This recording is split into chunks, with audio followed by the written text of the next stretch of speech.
затына заты сай, өнерімен елге танылған тұлғаға құрмет көрсеткен қасиетті ұя Тоқсын Құлыбеков атындағы орта мектеп. Бұл білім ордасы, әзілдің алыбы, мінездің нар тұлғасы, тамашаның тарланы болған Тоқсын Құлыбековтың есімін абыроймен алып жүрген мектеп. 1999 жылы Тоқсын Құлыбековтың есімі берілген. Тоқсын Құлыбеков 1951 жылы Жетісу облысы Кербұлақ ауданы Қоянкөз ауылында дүниеге келген. Отбасының тәрбиесі мен әкенің әсері оның рухани және әдеби сазды болмысын қалыптастырған. Осы тәрбие кітап пен ауыз әдебиетімен ерте таныстық Тоқсынның өнерге, сахна мен сөз өнеріне деген қызығушылығын бала күнінен оятқан. Тоқсын Құлыбеков қазақ сатирасын дамытуға, халыққа ой салар әзіл жеткізуге зор үлес қосты. Тамаша талант иесі, ерекшелігімен, қарапайымдылығымен есте қалған Тоқсын Құлыбеков туралы естеліктерімен бөлісу үшін оның жақын досы, замандасы Үмбетәлиев Молдахан атамен біргеміз. Тоқсын Құлыбеков қандай отбасыда тәрбиеленді? Оның бойындағы таланты бала кезден белгілі ме? Ол Тоқсын жай қарапайым семьядан шықты. Атасы, шешесі бәрі талантты кісілердің біреуі, ол кісілерде шешем болған. Бір жағы әкесі емші болған кісі. Не дейміз енді, ол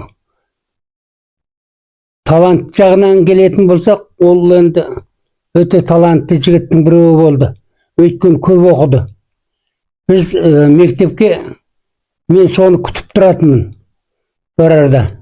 Ертеңсін күткенде келмей қалса, кетіп қалатын. Неге десең, оның жағдайын білетінмін, түнімен кітап оқитын. Кітап оқып осы, ұйықтап қалды деп мен кешіксе мектепке кете беретінмін. Екеуміз класстас болдық, бірге оқыдық, бірге бітірдік. Өте талантты жігіттің біреуі, сөзшең, өте отырған жерлерде, бәріміз бас қосып отырған жерлерде езуімізді жиғызбайтын, күлкіге бөлеп отыратын шешен, әзілқой азамат еді. Оның достарына, жора жолдастарына деген қарым-қатынасы қандай болды? Жора жолдастарына деген қатынасы керемет жақсы болды, ынтымақты болды, бірлікті болды. Өте өзі Алматыда оқып жүрсе де, жиі келіп ауылдағы жора жолдасымен көп сұхбаттасатын, ақылдасатын, мейрамдарда, мерекелерде бірге болатын. Өте енді өзі сықақшы, әрбір сөзінде мәні бар, реальный сөйлейтін. Өте таза акценті бар, орысша араластырмайтын, таза сөйлейтін жігіт болатын.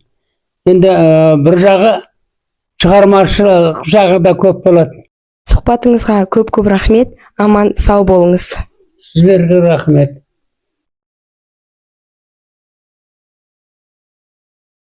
Тоқсын Құлыбеков атындағы мектептің жүрегінде ерекше бір рухани мекен бар.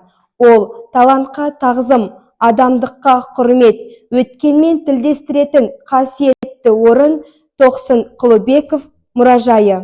Мұражай Тоқсын атаның өмірі мен өнерін бейнелейтін, өткенін бүгінге жеткізетін рухани көпір.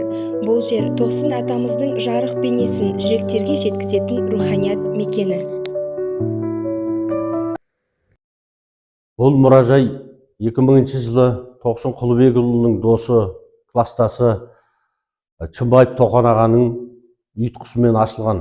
Бұл жерде көмек берген Тоқсын ағамыздың жұбайы Қарлығаш жеңгеміз, қарындасы Кенжек, Тоқсын ағамыздың тұтынған заттарын, марапаттары, мына егістерін көрсететін, дәлелдейтін осы жерде. Марапаттар, мақтау қағаздары, алған сыйлықтары осы жерде тұр. Бұл мұражайға келген адам Тоқсын ағамызды сан қырынан танып біліп шығады. Тоқсын атамыз қарапайым өмір сүріп, бірақ артында үлкен тарих қалдырған тұлға. Ол кісінің өмір жолы, өнердегі іздері, адамдық болмысы, оның жүрегінен шыққан жылылық елге қалдырған естелігінің айғағы. Тоқсын атамыздың туып өскен ауылы, мектебі, мұражайы оның ғұмырының жалғасы. Оның өмірі қарапайымдылық пен үлкен өнердің, адамдық қасиет пен ұлттық мәдениеттің үйлесімі жаңа ұрпаққа өнеге.